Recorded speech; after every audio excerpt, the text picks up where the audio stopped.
یہ ہے پروگنوسس، یہ ہے اس کی ہلاکت خیزی، رسول کے استغفار سے محروم، اللہ کی رحمت سے محروم، فی الدرک الاسفل من النار، کافروں سے نیچے ہوں گے، جہنم کے نچلے ترین طبقے کے اندر ہوں گے۔ اور جیسا کہ میں نے کہا، اس نفاق کا آغاز کیا ہے؟ جان پیاری ہے، مال پیارا ہے، گھر پیارا ہے، اولاد پیاری ہے، تو اللہ کی راہ میں کیسے نکلے؟ بس یہ سبب ہے، اسی میں قدم بقدم پیچھے ہٹے، اور جب پیچھے ہٹ رہے ہیں تو ایمان جو ہے، جو تھا اپنے پاس، وہ جیسے برف کی ڈلی پگھلتی ہے، وہ پگھل رہا ہے، پگھل رہا ہے، پگھل رہا ہے، ہوتے ہوتے ایمان ختم ہو گیا، کفر کے دائرے میں داخل ہو گئے ہیں، لیکن اوپر ایک ونیئر ہے، ونیئر۔ آپ نے دیکھا ہوگا دیمک جب کسی کڑی کو یا شیطین کو کھاتی ہے تو بڑا سمجھدار جانور ہے، چھوٹا سا کیڑا، اوپر جو ہے ایک ونیئر چھوڑتا جاتا ہے تاکہ نیچے والوں کو پتہ ہی نہ چلے کہ یہ تو کھائی گئی، یہ شیطین تو کھایا گیا۔ اسی طریقے سے ایمان کھایا گیا، ختم ہو گیا، نکل گیا، لیکن یہ کہ وہ بھی اپنے تئیں سمجھ رہے ہیں کہ ہم مسلمان ہیں، اور مسلمان بھی انہیں مسلمان سمجھ رہے ہیں، جو ان کے رشتہ دار ہیں، ان کے اندر عصبیت بھی ہے، قبائلی اعتبار سے محبت بھی ہے، اگرچہ وہ ایمان کے اعتبار سے بالکل کھوکھلے ہو چکے، ایمان کی نفی ہو چکی، حقیقت کے اعتبار سے وہ کفر میں داخل ہو چکے، لیکن وہ اپنے آپ کو مسلمان سمجھتے ہیں، اور at legal level they are acknowledged as Muslims. چنانچہ جو رئیس المنافقین تھا عبداللہ ابن ابی، وہ پہلی صف میں ہوتا تھا نماز میں،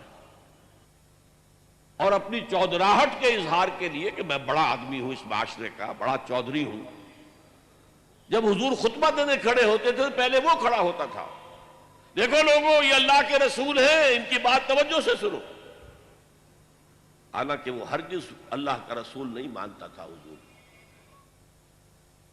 تو اب میں یہ چاہتا ہوں کہ ہمارے لیے خوش قسمتی سے اللہ تعالیٰ نے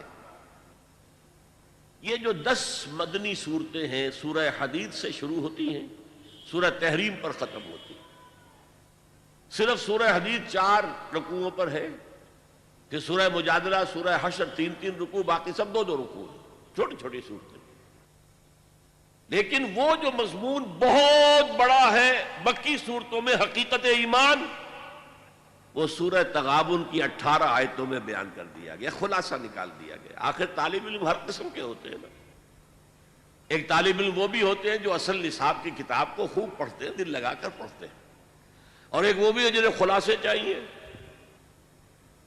خلاصے اور گائیڈز کی مدد سے امتحان پاس کر گئے، تو ان کا بھی لحاظ رکھا ہے۔ اگر پوری لمبی بحثیں نہیں کر سکتے تو لو سورہ تغابن میں سمجھ لو ایمان کیا ہے، اور ایمان کے ثمرات کیا ہیں، نتائج کیا ہیں، تقاضے کیا ہیں، مطالبے کیا ہیں۔ اسی طریقے سے منافقین کی بحث، نفاق کی بحث تفصیل سے تو ہے سورہ نساء میں، سورہ توبہ میں، لیکن یہ کل 11 آیتیں ہیں، اس میں اس کا ایسا حکیمانہ انداز میں بیان ہوا ہے۔ آج میں ان آیات کا اب درس دے رہا ہوں لفظ بلفظ، تاکہ یہ نفاق کی حقیقت قرآن مجید کی ان 11 آیات کے حوالے سے آپ کے ذہن نشین ہو جائے، مینٹل ایسوسیشنز قائم ہو جائیں آیات کے الفاظ کے ساتھ آپ کے ذہن میں۔ دیکھیے بات شروع کہاں سے ہوئی؟ اذا جاءک المنافقون قالوا نشہد انک لرسول اللہ۔ اے نبی، جب یہ منافق آپ کے پاس آتے ہیں اور کہتے ہیں کہ ہم گواہی دیتے ہیں کہ آپ اللہ کے رسول ہیں، ظاہر بات ہے مسلمان ہونے کے لیے، اب چونکہ انہیں شک ہوتا تھا، ہمارے ایمان پر تو شک کیا جا رہا ہے، ہم جھوٹی قسمیں کھاتے ہیں تو لوگ زیر لب مسکراتے رہتے ہیں کہ یہ پھر جھوٹی قسم کھا رہا ہے۔ نہیں حضور، ہم آپ پر ایمان رکھتے ہیں، حضور بالکل کوئی شک نہ کیجئے، حضور ہمارے بارے میں کسی اشتباہ میں مبتلا نہ ہو، نشہد انک لرسول اللہ، ہم تو گواہی دیتے ہیں کہ آپ اللہ کے رسول ہیں۔ اور ذرا دیکھیے یہاں تبصرہ کیا ہے، واللہ یعلم انک لرسولہ۔ میں اس کا ترجمہ ذرا مختلف انداز میں کرتا ہوں، اللہ سے بڑھ کر کس کو معلوم ہے کہ آپ اللہ کے رسول ہیں؟ اللہ کو خوب معلوم ہے کہ آپ اللہ کے رسول ہیں، اور اللہ سے بڑھ کر کس کو معلوم ہے کہ آپ اللہ کے رسول ہیں؟ واللہ یشہد ان المنافقین لکاذبون، لیکن اللہ گواہی دیتا ہے یہ منافق جھوٹے ہیں۔ بظاہر تو یہ جھوٹ نہیں ہے، انک لرسول اللہ، آپ اللہ کے رسول ہیں تو سچائی ہے، لیکن وہ دل سے نہیں کہہ رہے ہیں، یہ صرف ظاہری بات ہے، یہ ان کا قول ہے، اس پر ایمان اور یقین حاصل نہیں ہے۔ واللہ یشہد ان المنافقین لکاذبون، جھوٹے۔ اب میں نے عرض کیا تھا کہ نفاق کی پہلی منزل جھوٹ ہے۔ اب اس کے بعد مسئلہ آیا، جب میں نے عرض کیا تھا کہ جب دیکھا لوگوں نے تو یہ تو ہر وقت بہانے بناتے، تب قسمیں کھا کر اتخذوا ایمانہم جنتا فصدوا عن سبیل اللہ، انہوں نے اپنی قسموں کو ڈھال بنا لیا ہے، کیونکہ اعتراض نہ کر سکے۔ خدا کی قسم، واللہ واللہ واللہ میری یہ مجبوری ہے، میری بیوی بیمار پڑی ہے، کوئی دیکھ بھال کرنے والا نہیں ہے، کیا پتا اس کا انتقال ہو جائے اور میں اب نکل جاؤں اللہ کی راہ میں، کون اس کا پرسان حال ہوگا؟ تو قسموں کو انہوں نے ڈھال بنا لیا۔ اب کیا کہیں ایک شریف اور بامروت انسان، کیا کہ تم جھوٹ بول رہے، جھوٹ قسم کھا رہے؟ اچھا بھائی جیسا تم کہہ رہے ہو ٹھیک ہے۔ تو انہوں نے گویا کہ جو تقاضا تھا اللہ کی راہ کا، جو اللہ کی راہ میں نکلو، انفاق کرو، خرچ کرو اور اللہ کی راہ میں جان ہتھیلی پر رکھ کر نکل آؤ، تو اس سے روکا اپنے آپ کو، جیسے تلوار کے وار سے آپ ڈھال کے ذریعے روکتے ہیں، اپنے آپ کو بچاتے ہیں۔ اتخذوا ایمانہم، یمین قسم، انہوں نے اپنی قسموں کو ڈھال بنا لیا ہے۔ فصدوا عن سبیل اللہ، ترجمہ بہت ٹھیک کیا گیا تھا۔ صدہ یا سدو کے دو معنی ہیں، خود بھی رک جانا، دوسروں کو بھی روکنا۔ اللہ کے راستے سے خود بھی رک گئے، دوسروں کو بھی روکتے ہیں۔ ان سے بھی کہتے تھے بھائی تمہاری مت ماری گئی ہے، قالوا لا تنفروا فی الحر، اس گرمی میں نکل رہے ہو، شام کا سفر کرنا، تبوک جانا، حضور نے اعلان کر دیا تھا۔ عام اپنے غزوات کے جو آپ کی عام عادت تھی اس کے برعکس عام طور پہ یہ تھا کہ آپ چھپاتے تھے کہ کہاں جانا ہے، جیسے کہ ایک حدیث بھی ہے، استعینوا علی حوائجکم بالکتمان، اپنی ضرورتوں پر جو ہے پردہ ڈال کر، چھپا کر اللہ کی مدد حاصل کرو۔ لیکن یہاں آپ نے ڈکلیئر کر دیا تھا تبوک جانا ہے اور سلطنت روما سے ٹکراؤ ہے۔ ابھی تک تو عرب کی انٹرنل فائٹنگ تھی، اب ایک اسٹیبلشڈ ایمپائر جس کی فوجیں رومن لیجنز ہسٹری میں مشہور، غرق آہن، لاکھوں کی فوجیں، تو وہ کیا سوچتے تھے؟ معاذ اللہ ان کا دماغ خراب ہو گیا ہے، غر ہؤلاء دینہم، ان کے دین نے انہیں دھوکے میں ڈال دیا ہے۔ کہاں جا رہے ہیں؟ سلطنت روما کو چیلنج کرنے جا رہے ہیں۔ تو وہ دوسروں کو بھی روکتے تھے، مت جاؤ۔ فرمایا وہ خود بھی رکے اللہ کے راستے سے اور دوسروں کو بھی روکنے کی کوشش کی۔ انہم ساء ما کانوا یعملون، یقیناً بہت ہی برا کام ہے جو وہ کر رہے تھے۔ اب آئی ہے بہت مرکزی آیت جس سے کہ بات واضح ہو جائے گی، ایک شعوری نفاق، ایک غیر شعوری نفاق۔ ذالک بانہم آمنوا، یہ اس لیے کہ ایمان تو وہ لائے تھے، قرآن تسلیم کر رہا، ایمان لائے تھے، اور اس وقت کوئی دھوکے کا ارادہ نہیں تھا۔ یہ تو جب امتحان آ گئے، آزمائش آ گئی، جان و مال کے مطالبے آ گئے، تب پیچھے قدم ہٹنا شروع ہوا ہے، پسپائی شروع ہوئی ہے، اور رفتہ رفتہ رفتہ رفتہ پیچھے ہٹ کر سٹیج 1، سٹیج 2 اور سٹیج 3 تک جا پہنچے۔ گویا کہ سٹیج 3 تو کفر ہے، کھلا کفر ہے، اللہ کے رسول سے دشمنی اور اہل ایمان سے دشمنی۔ ذالک بانہم آمنوا ثم کفروا، وہ ایمان لائے تھے پھر انہوں نے کفر کیا ہے، لیکن یہ کفر پوشیدہ ہے، کھلم کھلا نہیں کہا۔ ان یہودیوں کی طرح جو صبح ایمان لائے تھے اور شام کو اعلان کر دیا جی ہم نے دیکھ لیا سب کچھ، ہم تو واپس جا رہے ہیں، مرتد ہو رہے ہیں، نہیں، یہ اسلام کے اندر رہے، قانونی طور پر اندر ہے۔ اس شہتیر کی طرح جو اندر سے کھوکھلا ہو چکا ہے، اوپر سے ایک ونیئر ہے کہ دیکھنے والوں کو نظر نہیں آ رہا، وہ تو جب ایک دم گرے گا تو پتہ چلے گا یہ تو کھایا گیا تھا، ہمیں پتہ ہی نہیں چلا۔ چوکھٹ کو دیمک کھا چکی ہے لیکن اوپر ونیئر ہے، آپ کو نظر نہیں آ رہا۔ تو ذالک بانہم آمنوا ثم کفروا، یہ کفر حقیقی ہے، کفر قانونی نہیں ہے۔ مسلمان رہے، مسلمان مانا گیا، اس لیے کہ منافق کوئی لیگل اینٹیٹی نہیں ہے، لیگل اینٹیٹی مومن بھی نہیں ہے، لیگل اینٹیٹی مسلمان غیر مسلم، اللہ اللہ خیر صلی اللہ۔ اب جو مسلمان ہے وہ مومن صادق بھی ہو سکتا ہے، وہ دھوکے باز بھی ہو سکتا ہے، منافق، اور دونوں کیفیتوں سے جو ہے وہ اگر خالی ہے، نہ مثبت ایمان نہ منفی نفاق، تو اس کو کہتے ہیں اسلام بلا ایمان۔ یہ امام ابن تیمیہ نے سورہ حجرات کی اس آیت کے اوپر عنوان قائم کیا ہے، اثبات الاسلام بغیر ایمان، ایمان کے بغیر اسلام کا اثبات۔ قالت الاعراب آمنا قل لم تؤمنوا ولكن قولوا اسلمنا ولما يدخل الايمان في قلوبكم وان تطيعوا الله ورسوله لا يلدكم من اعمالكم شيئا ان الله غفور رحيم۔ تو ذالک بانہم آمنوا ثم کفروا فتطبع علی قلوبہم، اب ان کے دلوں پر مہر کر دی گئی، جیسے بدترین کافروں کے دلوں کے اوپر جن پر حق جو ہے وہ واضح ہو گیا تھا، ان کے دلوں نے گواہی دے دی تھی کہ محمد ٹھیک کہہ رہے ہیں، سچے ہیں، لیکن اپنی عصبیت کی وجہ سے، اپنی چودراہٹ کی وجہ سے، اپنے سٹیٹس کی وجہ سے، اپنے تکبر کی وجہ سے یا اپنے حسد کی وجہ سے مان نہیں رہے، ایسے لوگوں کے دلوں پر پھر مہر ہو جاتی ہے۔ یہودی خاص طور پر ان کے علماء ایسے پہچانتے تھے حضور کو جیسے اپنے بیٹوں کو پہچانتے، یعرفونہ کما یعرفون ابناءہ، لیکن مانا نہیں، تو اللہ تعالیٰ نے مہر کر دی۔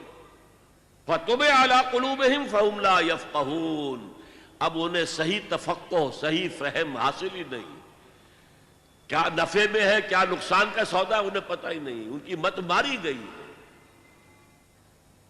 وَإِذَا رَأَيْتَهُمْ تُعْجِبُكَ أَجْسَامُهُمْ، اور اے نبی جب آپ انہیں دیکھتے ہیں تو آپ کو ان کے جسم بڑے بھلے لگتے ہیں، بڑے توانا، اس لیے کہ سارا ان کا معاملہ دنیا سے متعلق ہے، خوب اچھا کماتے ہیں، کھاتے ہیں، پیتے ہیں، تو جس کو کہتے ہیں فرما خامخواہ معتبر، ذرا شخصیت ایسی ہو تو ظاہر بات ہے کہ مجلس میں جب آتا ہے تو سب کی نگاہیں اٹھتی ہیں، یہ کون آیا ہے۔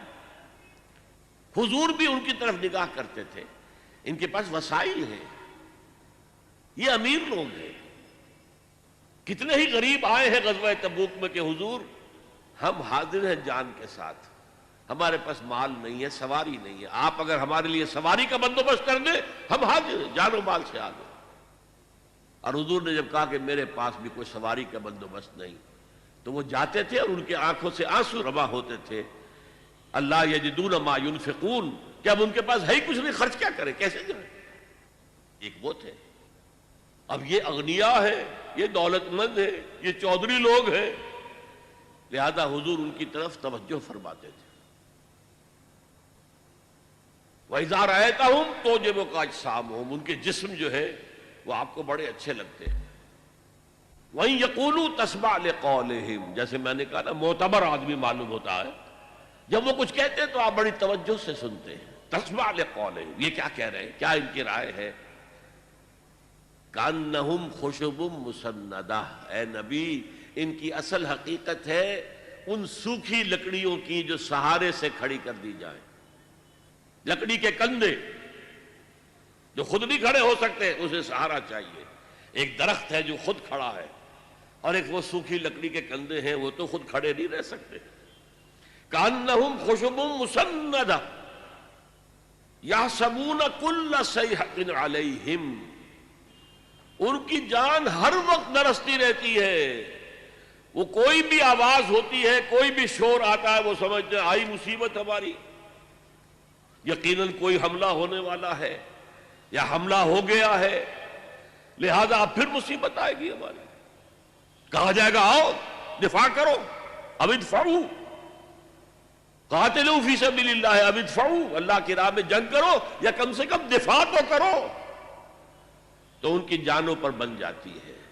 ہم العدو فاحذرہم، اے نبی یہی دشمن ہے، اصل دشمن یہ ہے، مارے آستین یہ ہے، یہ آستین کے چھپا ہوا سانپ ہے جو اندر سے ڈسے گا۔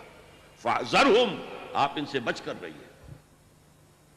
یہ ہے وہ تھرڈ سٹیج، ہم العدو، عداوت، اللہ کے رسول کی عداوت۔ اہل ایمان جو رسول کی ہر پکار پر لبیک لبیک یا رسول اللہ، ہم حاضر ہیں اللہ کے رسول، جس کی وجہ سے ہم نمایاں ہو جاتے ہیں۔ ہم بیٹھے رہے، ہم نے جا کے پھر بعد میں معذرت کی، حضور یہ معاملہ یہ معاملہ یہ معاملہ ہے، مجھے تو آپ مستثنیٰ کر دیجیے۔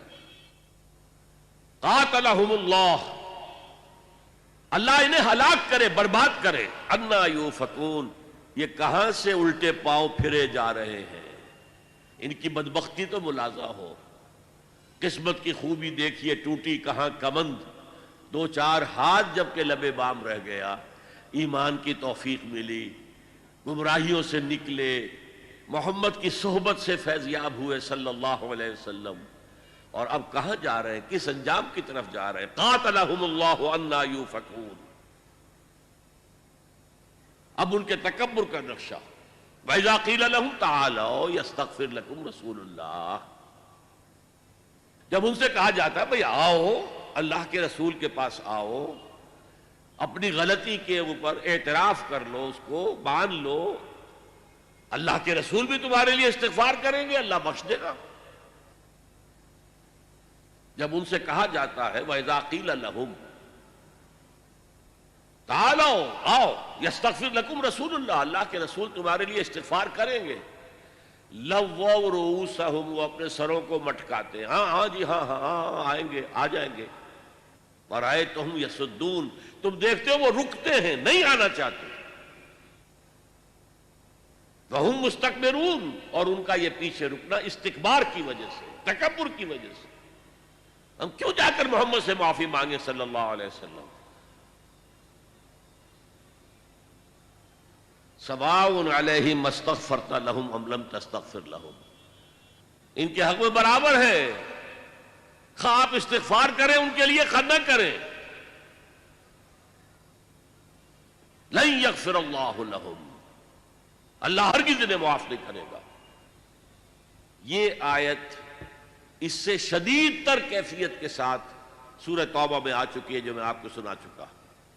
استغفر لہم او لا تستغفر لکم ان تستغفر لہم 70 مرۃ فلن یغفر اللہ لہم، اے نبی آپ ان کے حق میں استغفار کریں یا نہ کریں، اگر آپ 70 مرتبہ استغفار کریں گے تب بھی اللہ انہیں معاف نہیں کرے گا۔ ان اللہ لا یہدی القوم الفاسقین، یقیناً اللہ ایسے فاسقوں کو، ایسے ناہنجاروں کو زبردستی ہدایت نہیں دیتا۔ اللہ کا قاعدہ یہ نہیں ہے، جو چاہے ہدایت پر آئے، فمن شاء فلیؤمن ومن شاء فلیکفر، ہم نے تو لوگوں کو اختیار دے رکھا ہے، جو چاہے وہ ایمان لائے، جو چاہے کفر کی روش اختیار کرے، جو چاہے نفاق کا راستہ اختیار کر لے، ہماری طرف سے فری چوائس ہے۔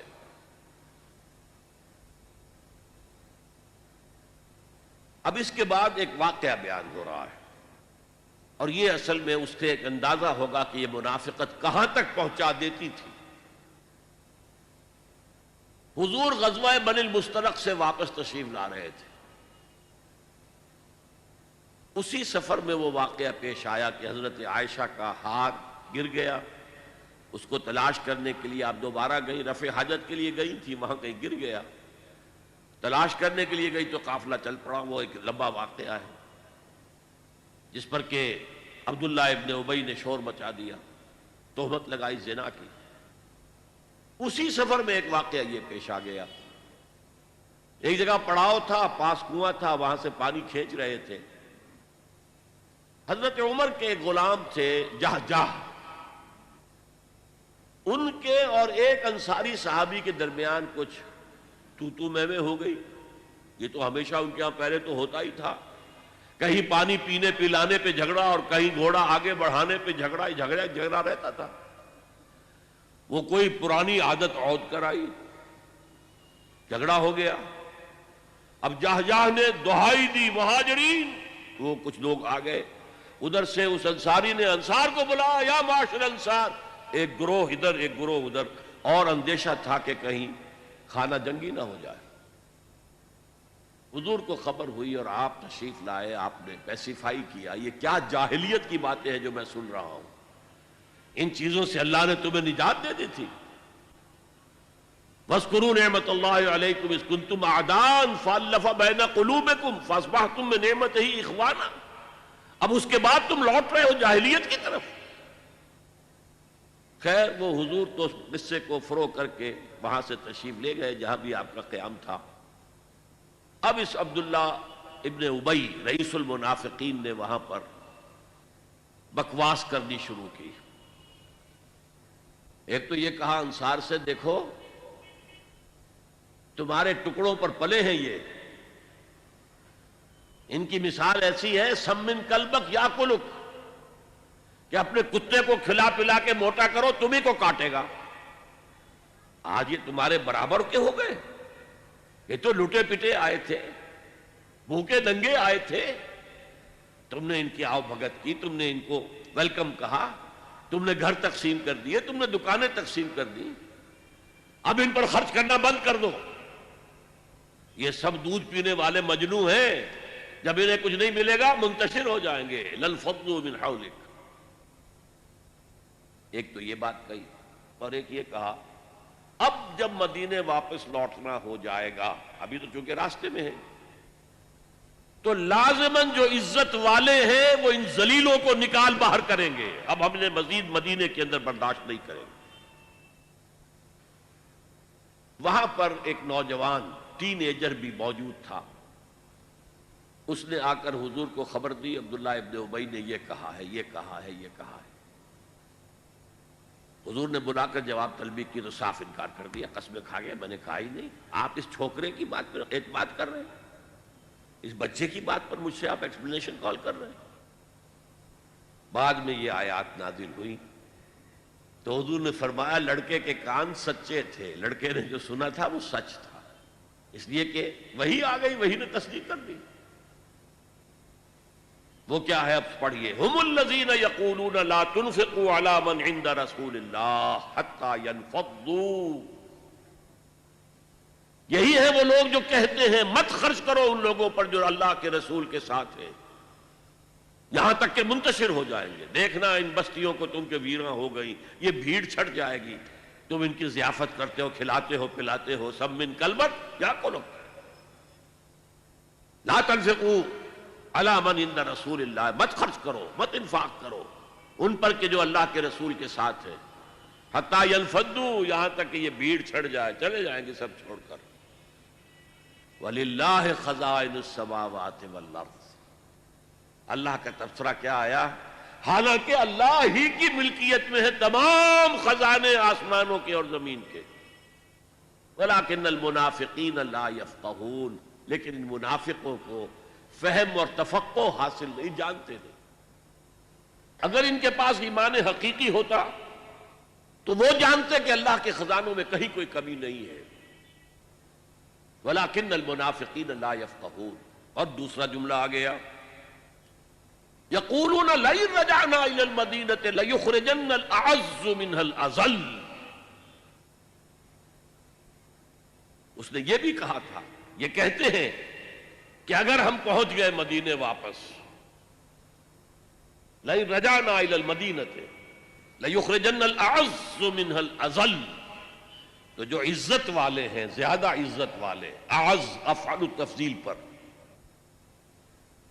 کبیر سے اکبر، صغیر سے اصغر، عزیز سے اعز، اعزز ہے اصل میں، اکبر کے وزن پر، اصغر کے وزن پر، لیکن دو زے مل گئی، اعز۔ اسی طرح ذلیل سے اذل، بہت کمزور۔ یہاں اصل میں ترجمے میں تھوڑی سی احتیاط کرنی چاہیے۔ عربی زبان میں ذلیل کے معنی وہ نہیں ہے جو ہماری زبان میں ہے۔ عربی زبان میں ذلیل کہتے ہیں صرف کمزور کو۔ ہمارے ہاں ذلیل کا لفظ آتا ہے کمینے شخص کے لیے، ذلیل آدمی ہے، بڑا کمینہ انسان، کم ظرف انسان۔ ورنہ یہ لفظ استعمال کیا حضور نے اللہ مسلمانوں کے لیے وَلَقَدْ نَصَرَكُمُ اللَّهُ بِبَدْرٍ وَأَنْتُمْ أَذِلَّةٌ، اللہ تعالیٰ نے تمہاری مدد کی تھی غزوہ بدر میں اور تم لوگ بہت کمزور تھے۔ تو یہاں پہ ان کا جو عزت والے ہیں، صاحب ثروت ہیں، صاحب اقتدار ہیں، وہ ان کمزوروں کو، ان ذلیلوں کا مطلب کمزوروں کو نکال باہر کریں۔ مفلوق الحال ہے یہ، تو ان کے پاس ہے کیا؟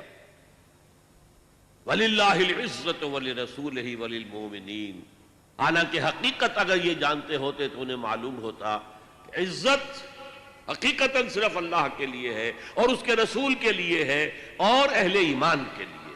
وَلَكِنَّ الْمُنَافِقِينَ لَا يَعْلَمُونَ، لیکن یہ منافق لوگ جانتے نہیں۔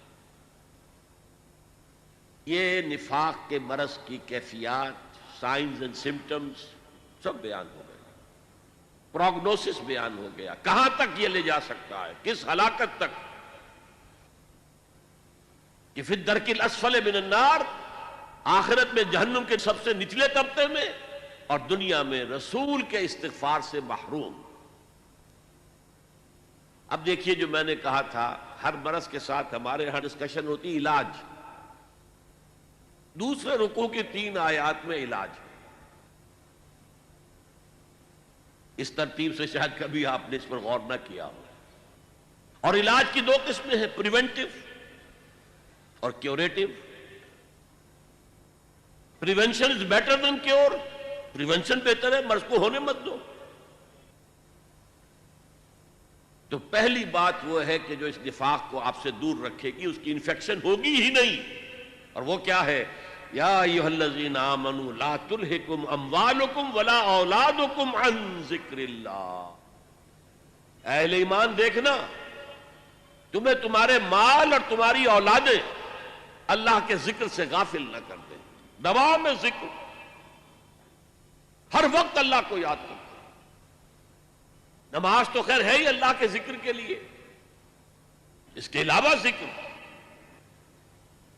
جمعے کے بارے میں بھی فرمایا ہے فَإِذَا قُضِيَتِ الصَّلَاةُ فَانتَشِرُوا فِي الْأَرْضِ وَابْتَغُوا مِنْ فَضْلِ اللَّهِ وَاذْكُرُوا اللَّهَ كَثِيرًا لَعَلَّكُمْ تُفْلِحُونَ۔ یہ نہ سمجھا کہ بس ذکر تو نماز میں ہم کر آئے، اب کوئی اور ذکر نہیں، کثرت سے ذکر کرو۔ وہ آیات ہم پڑھ چکے ہیں، الَّذِينَ يَذْكُرُونَ اللَّهَ قِيَامًا وَقُعُودًا وَعَلَى جُنُوبِهِمْ، وہ لوگ جو اللہ کو یاد رکھتے ہیں کھڑے ہوئے، بیٹھے ہوئے، لیٹے ہوئے، ہر حال۔ اور اس کی شکلیں کیا ہیں؟ بدقسمتی سے ہمارے ہاں اہل تصوف کے جو مختلف مسلک ہیں، انہوں نے ذکر اذکار کے اپنے اپنے طریقے اختیار کیے۔ مراقبے بھی ہوتے ہیں، ذکر بالجہر بھی ہوتا ہے، ذکر خفی بھی ہوتا ہے، پھر ضربیں بھی لگتی ہیں، لا الہ الا اللہ، ضرب لگاؤ اپنے قلب پر، مختلف۔ لیکن حقیقت کے اعتبار سے سمجھئے ذکر کہتے کسے؟ ذکر کے معنی ہے استحضار اللہ فی القلب، اللہ کو دل میں موجود رکھنا، دل سے، دل کا تعلق اللہ سے ٹوٹنے نہ پائے۔ یہ جو چیزیں ہیں جنہیں ہم ذکر کہتے ہیں، وہ ذرائع، طریقے ہیں ذکر کے، کس طریقے سے ذکر کرو، اللہ کیسے تمہارے قلب کے اندر موجود رہے۔ نمبر 1، الذکر، الذکر، دی ریممبرنس، دی ریممبرنس از قرآن، تلاوت قرآن۔ انا نحن نزلنا الذکر وانا لہ لحافظ، اس کا نام ہی ہے ذکر، ہم ہی نے اس الذکر کو نازل کیا ہے اور ہم ہی اس کے محافظ ہیں۔ الذکر، قرآن مجسم ذکر ہے، سراپا ذکر ہے، مؤثر ترین ذکر ہے، الذکر ہے۔ نمبر 2، اقیم الصلاۃ للذکری، میری یاد کے لیے نماز قائم کرو۔ 5 دفعہ اپنے معمولات سے نکلو، صبح بستر سے اٹھو فجر کے وقت اور اللہ کو یاد کرو، مجھے یاد کرو۔ اور یہ نماز ہے، یہ ایک طرح کا جامع ذکر ہے۔ آپ زبان سے بھی ذکر کر رہے ہیں، سورہ فاتحہ پڑھ رہے ہیں، آپ قرآن مجید کا بھی کچھ حصہ پڑھ رہے ہیں یا سن رہے ہیں فجر کی نماز میں، جسے کہا ہی گیا ہے قرآن الفجر، اقم الصلاۃ لدلوک الشمس الی غسق اللیل وقرآن الفجر، نماز کو قائم رکھا کرو سورج کے ذرا ڈھلنے سے لے کر رات کے تاریک ہو جانے تک، اور خاص صبح کے وقت قرآن کا پڑھنا، یعنی فجر کی نماز میں طویل قرات ہونی چاہیے، طویل قرات، کم سے کم حضور کا جو معمول سامنے آتا ہے وہ 5 رکوع، 3 رکوع پہلی رکعت میں، 2 دوسری میں۔ جمعے کے روز سورہ سجدہ، الف لام میم السجدہ، سورہ سجدہ 3 رکوع پہلی رکعت میں، اور سورۃ الدہر 2 رکوع دوسری سورت میں۔ باقی نمازوں میں مغرب میں عشاء میں آپ کم پڑھیں، اور حکمت کیا رکھی ہے، سورج کے ڈھلکنے کے بعد سے لے کر یہ رات تک تو گویا کہ نماز ہی ہے، نماز ہی ہے۔ آپ نکلے، آئے پھر گئے، سردیوں میں تو معلوم ہوتا ہے کہ بس پھیرا لگ رہا ہے، ظہر پڑھ کر تھوڑا سا وقت گزرا ہے عصر آ گئی، عصر پڑھ کر تھوڑا سا وقت گزرا مغرب آ گئی، پھر تھوڑی دیر کے بعد عشاء آ گئی۔ اقم الصلاۃ لدلوک الشمس الی غسق اللیل وقرآن الفجر، لیکن یہ کس لیے ہے؟ اقم الصلاۃ لذکری، اس میں عرض کر رہا تھا جامع ہے، زبان بھی ذکر کر رہی ہے، اللہ اکبر، سبحان ربی العظیم، سبحان ربی الاعلی، اور جسم بھی ذکر کر رہا ہے۔ آپ کھڑے ہیں جھک کر قنوت، پھر آپ رکوع میں گئے ہیں، آپ کے ذکر کے ساتھ آپ کا جسم بھی اللہ کے سامنے جھک رہا ہے، پھر اس کی فائنل شکل سجدہ۔ اور حضور نے فرمایا ہے اقرب ما یکون العبد الی اللہ فی السجود، انسان قریب ترین جو اللہ سے ہوتا ہے وہ سجدے کی حالت میں ہوتا ہے،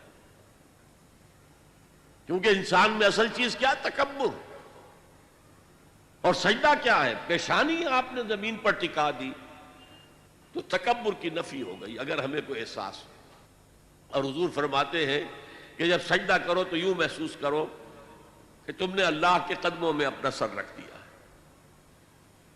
اور حفیظ جالندری کا ایک بڑا پیارا شعر ہے، سرکشی نے کر دیے دھندلے نقوش بندگی، ہمارے ماتھے پر بندگی کے آثار اور نشان ہونے چاہیے تھے، سرکشی، بغاوت، تکبر نے دھندلے کر دیے ہیں، سرکشی نے کر دیے دھندلے نقوش بندگی، آؤ سجدے میں گریں لوح جبی تازہ کریں، یہ ماتھے پر بندگی کا نشان تازہ ہوتا ہے۔ تو پہلے الذکر، قرآن، جسمانی اور زبانی ذکر جمع ہو گیا نماز میں، اور تیسرا ذکر جسے کہا جائے گا ذکر دوام، وہ ادعیہ اور اذکار مسنونہ ہے۔ رات کو سوئیں تو یہ دعا مانگے، بسمک اموت واحیا، صبح آنکھ کھلتے ہی کہیں الحمدللہ الذی احیانی بعد ما اماتنی والیہ النشور۔ آپ ٹوائلٹ میں جا رہے ہیں، باتھ روم میں جا رہے ہیں، دعا مانگیے، اللہم انی اعوذ بک من الخبث والخبائث۔ باہر نکل رہے ہیں، دعا مانگیے، غفرانک۔ اور یہ بھی ہے کہ الحمدللہ الذی اذھب عنی الاذی وعافانی، اس اللہ کا شکر ہے جس نے مجھ سے اذیت بخش چیزوں کو دور کر دیا، آپ کی رفع حاجت ہو گئی، آپ کا فضلہ جو ہے خارج ہو گیا، یہ جسم میں رہتا، قبض ہوتا، 100 طرح کی بیماریاں پیدا کرتا۔ الحمدللہ الذی اذھب عنی الاذی، مجھ سے تکلیف دہ چیز دور کر دی، وعافانی، مجھے عافیت بخشی۔ گھر سے نکل رہے ہیں مسجد کے لیے تو دعا ہے، مسجد میں داخل ہو رہے ہیں تب دعا ہے، مسجد کے اندر تو ہے ہی دعا نماز، باہر نکل رہے ہیں پھر دعا ہے، گھر میں داخل ہو رہے ہیں پھر دعا ہے، بازار میں جا رہے ہیں تو دعا ہے، بازار سے واپس آئے ہیں تو دعا ہے، سفر پر جا رہے ہیں تو دعا ہے، واپس آئے ہیں تو دعا ہے، آئینہ دیکھا ہے تو دعا ہے، زندگی کے ہر عمل کے ساتھ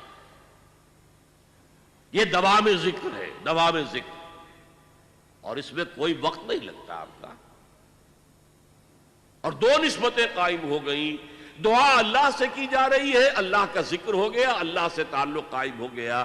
اور چونکہ یہ مسنون دعائیں ہیں، حضور دعائیں مانگتے تھے، تو ہمارا تعلق محمد الرسول اللہ کے ساتھ قائم ہو گیا. دو نسبتیں قائم ہو گئی. وقت کیا لگا؟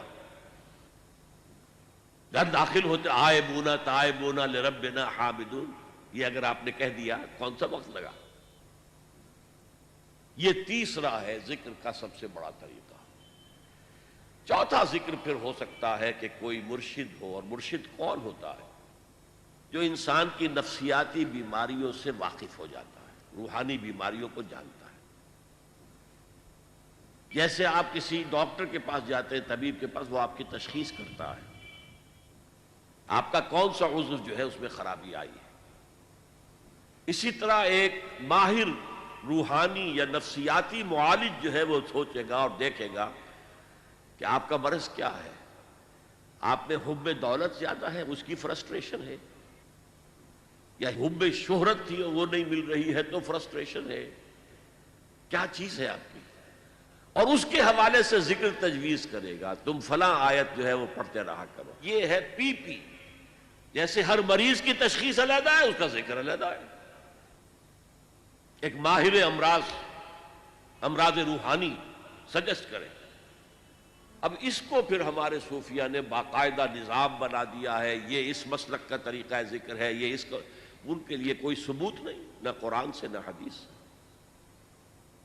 تو فرمایا یا ایھا الذین آمنوا لا تلہکم اموالکم ولا اولادکم عن ذکر اللہ.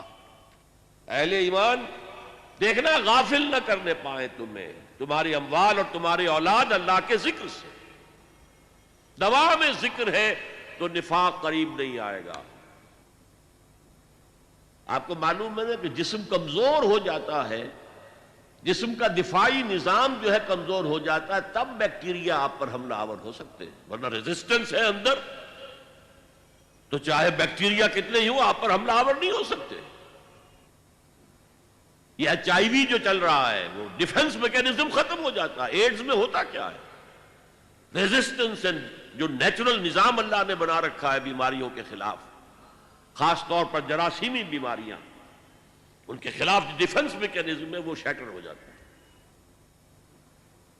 تو اصل میں یہ ڈیفنس ہے. دوا میں ذکر یہ پریونٹیو ہے. اس سے آپ کے قریب جو ہے نفاق نہیں آ سکے گا. وَمَن يَفْعَلْ ذَلِكَ، اور جس نے یہ کیا کہ مال اور اولاد کی محبت میں منہمک ہو گیا، ذکر الہی سے غافل ہو گیا، فَأُولَٰئِكَ هُمُ الْخَاسِرُونَ، تو وہی ہیں جو خسارے میں رہیں گے، گھاٹے میں رہیں گے، ٹوٹے میں رہیں گے، نقصان میں رہیں گے. اس لیے کہ اگر دل غافل ہوا تو پھر نفاق ڈیرا ڈال لے گا. حضور فرماتے ہیں کہ جب انسان غافل ہوتا ہے تو شیطان اپنی تھوتنی، یہ تھوتنی جو ہے سور کے منہ کو کہتے ہیں تھوتنی، تو شیطان اپنی تھوتنی جو ہے وہ انسان کے دل پر لگا دیتا ہے اور پھونکے مارتا ہے. اس پھونکے مارنے سے جو سفلی جذبات ہیں، جو انسان کے اندر حیوانی تقاضے، وہ خوب اچھلتے ہیں، ان میں ایکسائٹمنٹ ہوتی ہے. لیکن جب اللہ کا ذکر موجود ہو دل میں، شیطان بھاگ جاتا ہے. تو دل غافل نہ ہو. ذکر الہی دوام، اور اس کا میں نے ذریعے آپ کو بتا دیے. قرآن کی تلاوت سب سے بڑا ذکر، نماز سب سے جامع ذکر، اور اس کے بعد ادعیہ معصورہ اور اذکار مسنونہ، یہ دوام ذکر کا ذریعہ. ہر کام کے ساتھ آپ کپڑے پہن رہے ہیں، نئے کپڑے پہنے، دعا ہے. زندگی کا کوئی فعل، یہاں تک کہ اپنی بیوی سے ہمبستر ہو رہے ہیں تو دعا ہے. خالص حیوانی تقاضا پورا کرنے چلے، دعا ہے پہلے. یہ دوام ذکر کا ذریعہ ہے. یا ایھا الذین آمنوا لا تلہکم اموالکم ولا اولادکم عن ذکر اللہ ومن یفعل ذلک فاولئک هم الخاسرون.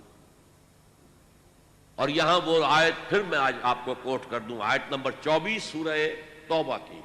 قل ان کان آباؤکم وابناؤکم واخوانکم وازواجکم وعشیرتکم وَأَمْوَالٌ اقْتَرَفْتُمُوهَا وَتِجَارَةٌ تَخْشَوْنَ كَسَادَهَا وَمَسَاكِنُ تَرْضَوْنَهَا أَحَبَّ إِلَيْكُم مِّنَ اللَّهِ وَرَسُولِهِ وَجِهَادٍ فِي سَبِيلِهِ فَتَرَبَّصُوا حَتَّىٰ يَأْتِيَ اللَّهُ بِأَمْرِهِ وَاللَّهُ لَا يَهْدِي الْقَوْمَ الْفَاسِقِينَ۔ اے نبی ان سے کہہ دیجئے اگر ہوں تمہارے باپ اور تمہارے بیٹے اور تمہارے بھائی اور تمہاری بیویاں یا بیویوں کے لیے شوہر اور تمہارے رشتہ دار اقربا، یہ 5 رشتے اور 3 شکلیں مال کی، وَأَمْوَالٌ اقْتَرَفْتُمُوهَا، وہ مال جو تم نے محنت سے کما کر جمع کیے، وَتِجَارَةٌ تَخْشَوْنَ كَسَادَهَا، اور وہ کاروبار بڑی محنت سے جمایا ہے اور اس کے کساد کا، مندے کا تمہیں اندیشہ رہتا ہے، وَمَسَاكِنُ تَرْضَوْنَهَا، اور وہ تمہارے محل یا تمہاری حویلیاں اور کوٹھیاں یا تمہارے مکان جو تمہیں بہت محبوب ہیں۔ اگر یہ 8 چیزیں زیادہ محبوب ہیں تمہیں اللہ سے اور اس کے رسول سے اور اللہ کے راہ میں جہاد سے، فتربصوا، جاؤ بیٹھو انتظار کرو یہاں تک کہ اللہ اپنا فیصلہ سنا دے، حتیٰ یاتی اللہ بامرہ واللہ لا یہدی القوم الفاسقین، اللہ ایسے فاسقوں کو، ایسے ناہنجاروں کو، ایسے سرکشوں کو زبردستی ہدایت نہیں دیتا۔ زبردستی ہدایت دینی ہوتی تو پوری نوع انسانی کو آنے واحد میں اللہ ہدایت دے دے۔ اب دیکھیے دوسرا پہلو، اگر یہ چھوت لگ ہی گئی تو کیا کریں؟ ٹی بی کی انفیکشن ہوئی گئی ہے تو علاج کریں گے نا۔ اب کیوریٹو ٹریٹمنٹ کیا ہے؟ اور یہاں بڑا خوبصورت جو ہے صنعت لفظی، نفاق کا علاج انفاق۔ انفاق کے معنی خرچ کرنا۔ یہ لفظ جب آتی ہے سراسر مجرد سے نفقہ، اس کے معنی کوئی شے ختم ہو گئی، مر گئی، کھپ گئی، صرف ہو گئی۔ نفقت الدراہم، پیسے ختم ہو گئے، مک گئے۔ نفق الفرس، گھوڑا مر گیا۔ اس سے انفاق بنا، خرچ کرو، لگا دو، کھپا دو، صرف کر دو۔ اگر نفاق کی چھوت لگ گئی ہے تو کیوں لگی ہے؟ تمہیں دنیا کی محبت تمہارے دل پر غالب آ گئی ہے، یہ مال و دولت دنیا، یہ رشتہ و پیوند، بتان وہم و گمو لا الہ الا اللہ۔ لہذا اب علاج بالضد، اپوزٹ کے ذریعے سے علاج کرو۔ مال بہت محبوب ہے، نکالو، دو۔ انفاق از دی ٹریٹمنٹ، کیوریٹو ٹریٹمنٹ۔ زیادہ سے زیادہ دو، زیادہ سے زیادہ دو، زیادہ سے زیادہ دو، نکالو۔ اس سے تمہارے دل میں جو چھوت لگ گئی تھی نفاق کی، میں نے بتایا نا کہ یہ صنعت لفظی نفاق، نفاق بنا ہے نفقن سے، جس کے معنی ہے سرنگ، یا نافقہ، گوہ کا بل جس کے 2 منہ ہوتے ہیں، اس سے بنا ہے نفاق اور منافقت۔ جیسے جہاد اور مجاہدہ، قتال اور مقاتلہ، اسی طرح نفاق اور منافقت یا منافقہ، عربی میں منافقہ کہیں گے، منافقت نہیں کہیں۔ تو یہ کیا ہے؟ یہ جان و مال بچا کر رکھنا، اس کی محبت کی وجہ سے۔ اللہ کی راہ میں نہ مال خرچ کرنے کی توفیق اور نہ جان دینے کے لیے تیار۔ اب اس کا علاج کیا ہے؟ اصل میں حب دنیا کا سب سے بڑا سمبل جو ہے وہ حب مال ہے۔ اس حب مال کو نکالو اپنے دلوں سے، نکالو اپنے دلوں سے، نکالو اپنے دلوں سے۔ فَأَنفِقُوا مِمَّا رَزَقْنَاكُمْ، خرچ کرو، خرچ کرو، خرچ کرو ان میں سے، سب چیزوں میں سے جو ہم نے تمہیں دی ہیں۔ من قبل ان یأتی احدکم الموت، اس سے پہلے پہلے کہ تم میں سے کسی کی موت کا وقت آن کھڑا ہو، موت سرہانے آ کر کھڑی ہو جائے۔ جب آدمی کو پتہ چلتا ہے کہ اب تو دنیا سے روانگی ہے، تب کہتا ہے جی سب اللہ کی راہ میں دے دو، مجھے تھوڑی سی اور وقفہ دے دو، میں سب دولت دے دوں گا۔ من قبل ان یاتی احدکم الموت فیقول، اور وہ یہ کہے اس وقت، رب لولا اخرتنی الی اجل قریب، اے اللہ کیوں نہ تو مجھے ذرا تھوڑی سی اور مہلت دے دے، فاصدق، تو میں سب صدقہ کر دوں گا، وَأَكُن مِّنَ الصَّالِحِينَ، اور میں نیکوکاروں میں سے ہو جاؤں گا۔ وَلَن يُؤَخِّرَ اللَّهُ نَفْسًا إِذَا جَاءَ أَجَلُهَا، اور سن لو اللہ تعالیٰ کسی کی اجل کو جب کہ اس کا وقت آ جائے مؤخر نہیں کرے گا، کوئی مہلت نہیں ملے گی۔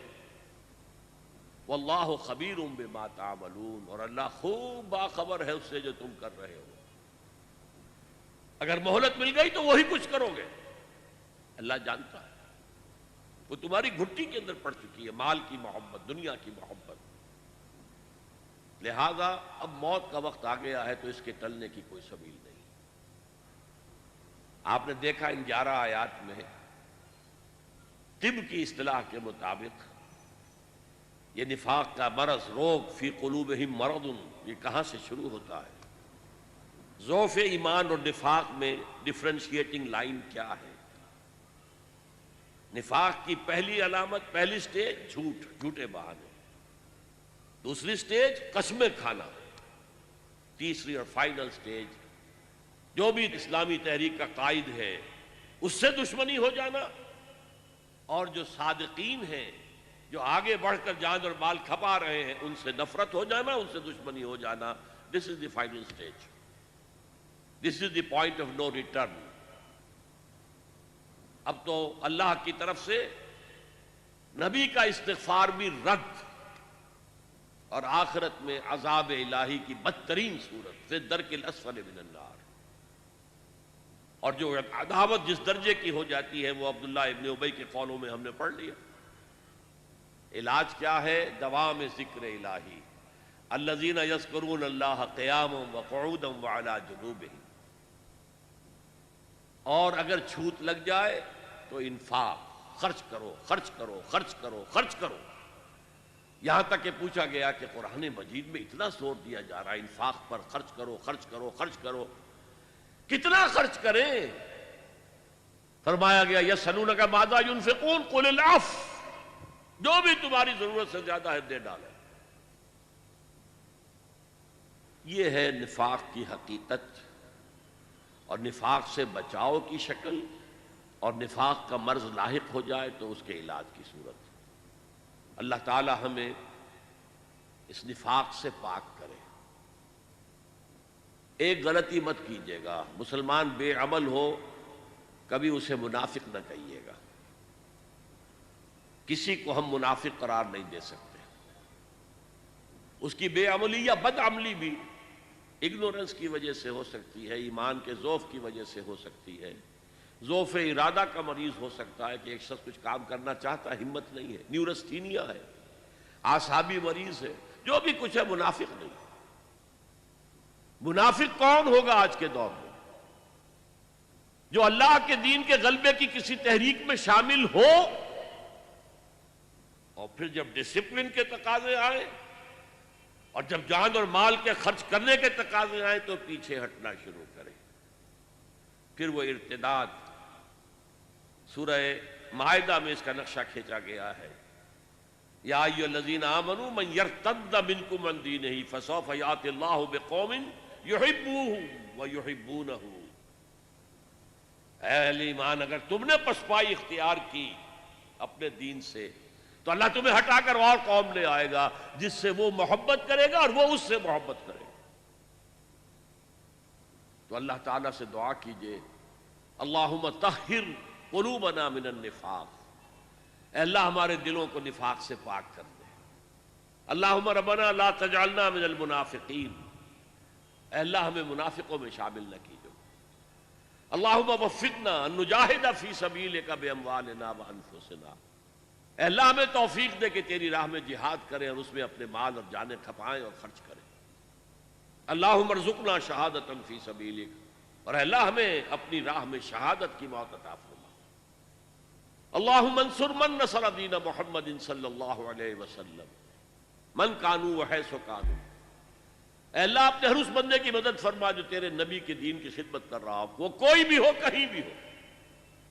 وجعلنا منہم، اور اے اللہ ہمیں بھی ان کے ساتھ شامل ہونے کی توفیق عطا فرما۔ وخذل من خذل دین محمد صلی اللہ علیہ وسلم من کانوا وحیث کانوا، اے اللہ ہر اس شخص کو ذلیل اور رسوا کر دے جو تیرے نبی کے دین سے روگردانی کر رہا ہو، خواہ وہ کوئی بھی ہو کہیں بھی ہو۔ ولا تجعلنا معهم، اے اللہ ہمیں ان کے ساتھ شامل نہ ہونے دیجو، ہمیں اپنی پناہ میں لے لیجو، ہم کہیں ان کے دھوکے میں آ کر ان کے ساتھ شامل نہ ہو جائیں۔ اللہم اغفر لآبائنا وامہاتنا ولجمیع المؤمنین والمؤمنات والمسلمین والمسلمات الاحیاء منهم والاموات انک سمیع مجیب الدعوات۔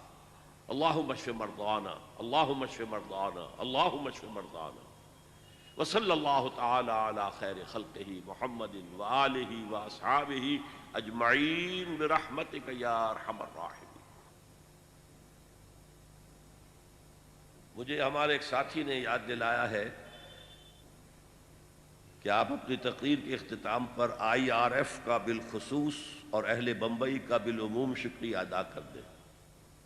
واقعہ صحیح مجھے یاد دہانی کی گئی ہے، جتنا اہتمام کیا ہے IRF نے میرے لیے، اور جس کی بدولت آپ لوگ یہاں اتنی کثیر تعداد میں جمع ہیں، اس کے لیے میں ان کا ممنون ہوں۔ اور پھر جس طرح کی وہ ریکارڈنگ کر رہے ہیں، جس طرح کے انہوں نے خرچ کیے ہیں، یہ ویڈیوز جہاں جہاں بھی جائیں گے وہاں تک اللہ کا پیغام پہنچے گا، اس میں یقیناً میرے لیے بھی اجر و ثواب رہے گا، یہ میرا صدقہ جاریہ رہے گا، میرے مرنے کے بعد بھی یہ چیزیں رہیں گی۔